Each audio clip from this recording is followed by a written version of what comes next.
ने कहा कि मैं हाथ फेर दूं। मैंने कहा मेरा दर्द थोड़ा बांट लो, तो मेरी रानी ने कहा कैसे बांटो, किसी का दर्द बांटा तो नहीं जा सकता। मैंने अपनी मां से, अपने बच्चों से, अपने परिजनों से, अपने नगर सेठ, अमात्य और सेनापतियों से कहा कि मेरा दर्द थोड़ा बांट लो। लोगों ने कहा दर्द बांटा नहीं जा सकता। सब मुझे सांत्वना दे रहे थे, ठीक हो जाओगे, ठीक हो जाओगे। मैं रात भर दर्द के मारे तड़फता रहा।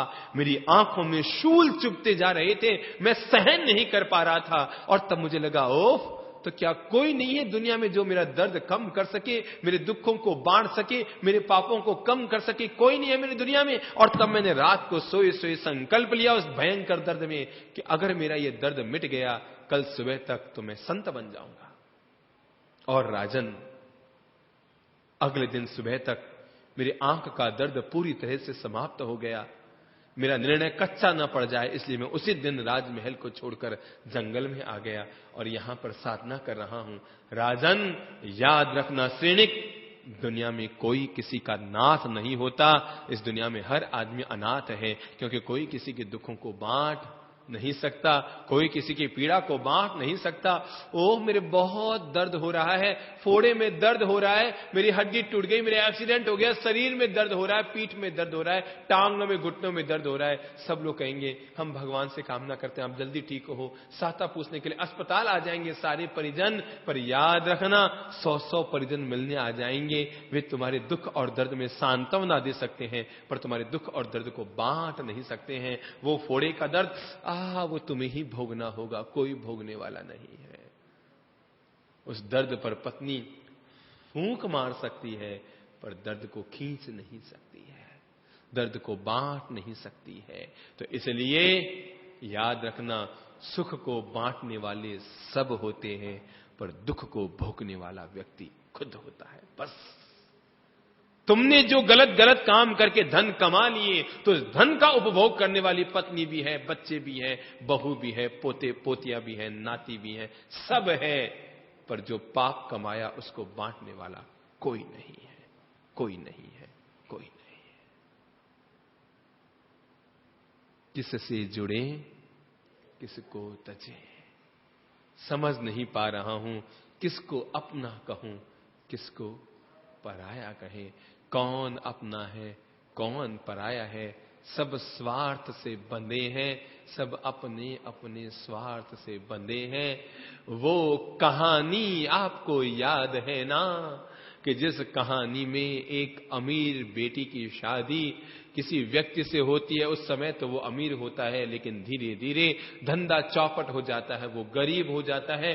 गरीब भी इतना गरीब कि फटे हाल उसकी जिंदगी हो जाती है, बिल्कुल फटे हाल उसकी जिंदगी हो जाती है, इतना महागरीब हो जाता है।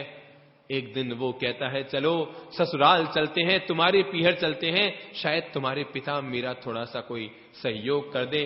ट्रेन में बैठते हैं, पत्नी सोचती है फटे हाल पति को लेकर वहां पर जाऊंगी तो शायद पीहर में मेरी मजाक होगी। अब ये फटे हाल गरीब पति भला मुझे क्या सुख दे पाएगा।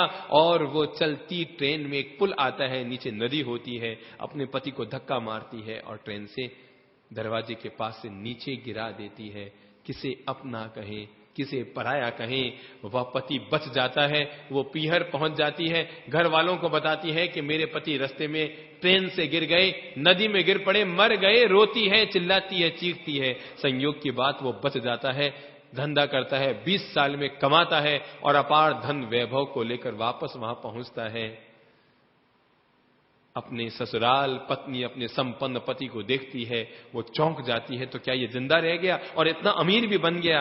आरतियां उतार कर उसका स्वागत किया जाता है और भोजन करने जब वो बैठता है, अपने अमीर पति के ये इतनी रिद्धि सिद्धि, सैकड़ों नौकर उसके साथ में, इतना मालदार पति उसका वापस बन के लौटा। जब वो भोजन कर रहा होता है तो उसके शरीर पर पसीने की बूंद आने पर पास में बैठी वो पंखा झेलती है, और जब वो पंखा झेलती है तो उसके दिल में एक आवाज उठती है, ओह दुनिया कितनी स्वार्थ की है। जब मेरे पास पैसा नहीं था तो यही वह पत्नी है जिसने मुझे चलती ट्रेन से धक्का मार के नीचे गिराया, और आज पैसा आ गया तो यही पत्नी है जो मेरे पंखा झेल रही है। स्वार्थ का संसार, बाप बेटा और नारी सब दुनिया में स्वार्थ से जुड़े हुए हैं। अरे जब तक आप उनके काम आ रहे हैं, वो आपके काम आ रहे हैं, एक दूसरे का काम निकल रहा है, तब तक आप उनके हैं। और जिस दिन काम निकलना बंद कि आप उनके नहीं, उनके कोई और हो जाते हैं। ये संसार की धारा, ये संसार का बहाव, कोई अपना नहीं, कोई पराया नहीं। जिस पराये को हम पराया कहते हैं वो अपना बन जाता है। इसलिए तो कहा ना, सबसे मधुर वचन बोलिए, मीठे वाणी बोलिए, पता नहीं कब किसके काम पड़ जाए। किसी को दुश्मन मत बनाइए। आज इसको हम दुश्मन बना रहे हैं, कल उसके लिए दोस्ती के हाथ बढ़ाने पड़ सकते हैं। इस दुनिया में नदी नाव संयोग है, कब किसका काम पड़ जाए कोई पता नहीं लगता। इसलिए अपनी दुनिया में, अपनी जिंदगी में हर आदमी इस बात का विवेक रखे, न किसी से ज्यादा जुड़े और न किसी से अपने संबंध तोड़े। हमारे भीतर दो चिंतन चलते हैं, ध्यान से समझिएगा। केवल दो चिंतन चलते हैं, एक राग का चिंतन चलता है और एक द्वेष का चिंतन चलता है, बस। या तो हम अपने मित्र परिजनों को याद करते हैं या फिर हम अपने दुश्मनों को याद करते हैं। दो को याद करते हैं। या तो हम राग में रहते हैं, मेरी पत्नी मेरा, और या फिर हम देश में रहते हैं, वो साला उसकी एक दिन अक्ल ठिकाने करनी है, उसका, अरे भगवान उसकी तो अक्ल ठिकाने कर। एक दिन उसकी ऐसी नौबत आएगी, वो भिखारी बनकर मेरे दरवाजे पर जब तक ना आ जाए तब तक मैं आराम की नींद न लूंगा। या तो आदमी का द्वेष का चिंतन या फिर आदमी का राग का चिंतन। 2400 घंटे या तो व्यक्ति राग और मोह के चिंतन करता रहता है, या आदमी द्वेष और कटुता के चिंतन करता रहता है। या तो किसी से जुड़ता है या किसी से टूटता है, या किसी को अपना कहता है या किसी को पराया कहता है। कहीं न कहीं व्यक्ति की सारी क्रियाएं चलती रहती है और वो इस संसार के सपने को सच मानता हुआ लगा रहता है। कितनी मेहनत करता है तब आदमी धन कमाता है ना। झूठ साच खरे खोटे, इधर उधर यहां वहां चारों तरफ हाथ मारता रहता है, तब आदमी धन कमाता है। कमा कर अपने बच्चों का पालन पोषण करता है, बच्चों को पांव पे खड़ा करता है, उनकी शादी में पानी की तरह पैसा बहाता है, पानी की तरह बहाता है। हमारे पिताजी महाराज कहा करते थे कि आदमी की मूर्ता देखो, गधे की तरह मेहनत कर करके आदमी पैसा कमाता है और परिवार के मुंह में पागल बन कर आदमी खर्चा करता रहता है। ये नहीं सोचता आगे क्या होगा, उधार लेता है, मेरी बेटी की शादी ऐसी हो, मेरे बेटे की शादी ऐसी हो। और एक दिन ऐसा आता है जब आदमी खुद असहाय हो जाए तो उसको संभालने वाले कोई नहीं होते हैं।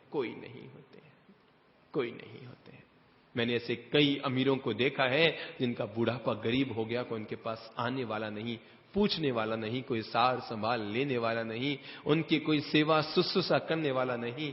सब अपने अपने सब पराये हो गए। जब पैसा था तुम्हारे पास तो पराये भी तुम्हें चाहते थे, और जब पैसा हाथ से निकल गया तो अपने भी किस तरह पराये हो गए पता ही नहीं लगा। किससे जुड़े किसको तजे, संसार बस संयोग है। सब एक दूसरे के संयोगों से बंधे हुए हैं। जिसका जिसके साथ संयोग संबंध है, आदमी उसके साथ संयोगों को जी रहा है। जिस दिन संयोग खत्म हो जाएंगे उस दिन धारा टूट जाएगी। मुझे याद है एक संत किसी राजमहल में पहुंचा, रात पड़ चुकी थी। राजमहल में पहुंचा और पहुंचकर उसने द्वार पर खड़े द्वारपाल से कहा कि मैं इस धर्मशाला में रात को ठहरना चाहता हूं। द्वारपाल ने कहा, संत, किसी ने आपको गलत बता दिया, ये धर्मशाला नहीं, ये तो राजभवन है। राजा की राज्यसभा और उसका राजभवन है, इसमें आप रात को नहीं ठहर सकते।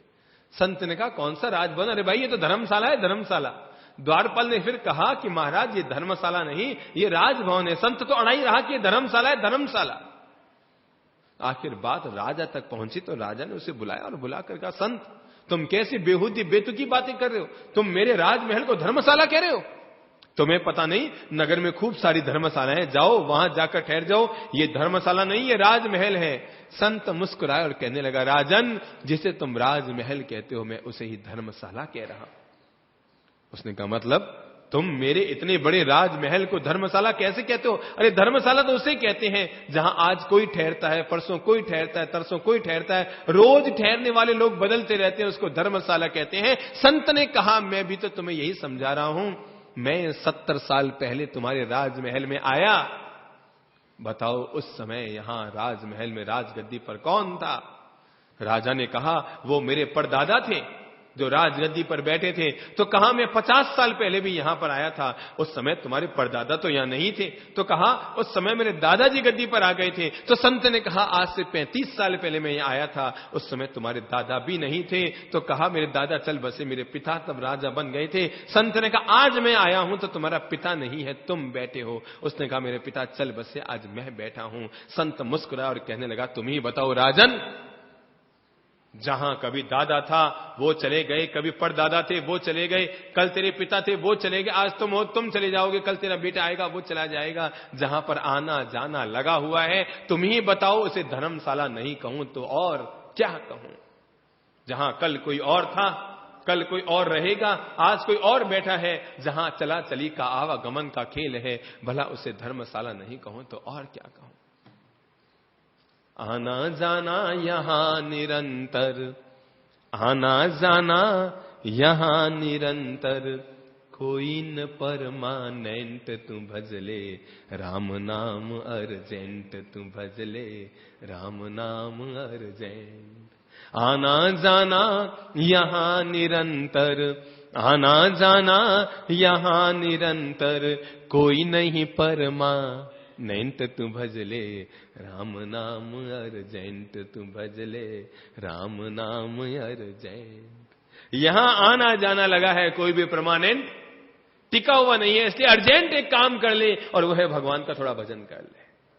क्योंकि ये चला चली का खेल, ये आवागमन का खेल, ये स्वार्थों से भरी दुनिया यूं ही चलती रहेगी, डूबती रहेगी, लोग जन्मते रहेंगे, मरते रहेंगे, ये आवागमन चलता रहेगा। जिस शहर में आप बैठे ना, जोधपुर, यहां पर एक बड़ी गजब की चीज है, पूरे देश में कहीं ये चीज देखने को नहीं मिलेगी। अगर आप लोग कोई बाहर से आए हो ना तो उसको जाके जरूर देखना।